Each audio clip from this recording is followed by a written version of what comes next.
पृथ्वी के इतिहास में सामूहिक विलुप्ति कभी कभार ही हुई है, लेकिन यह इतिहास की दिशा को पूरी तरह से बदल देती है।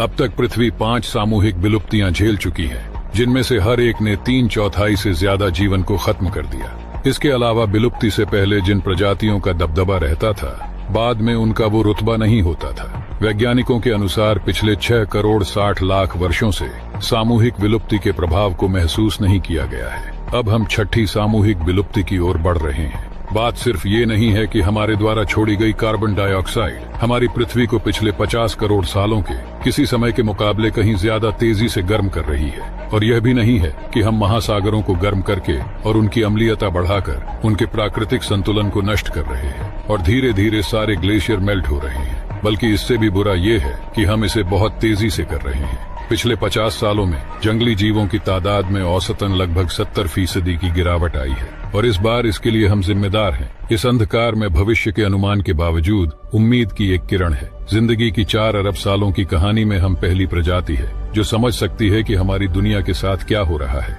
और हमें ये भी समझ है कि इसे ठीक करने के लिए क्या करना होगा। हमारी बुद्धिमत्ता हमें यहाँ तक लेकर आई है, और सिर्फ यही हमें बचा सकती है। हमारा और पृथ्वी का भविष्य अभी लिखा जाना बाकी है। अब हम जो कदम उठाएंगे उससे जीवन का अगला अध्याय तय होगा।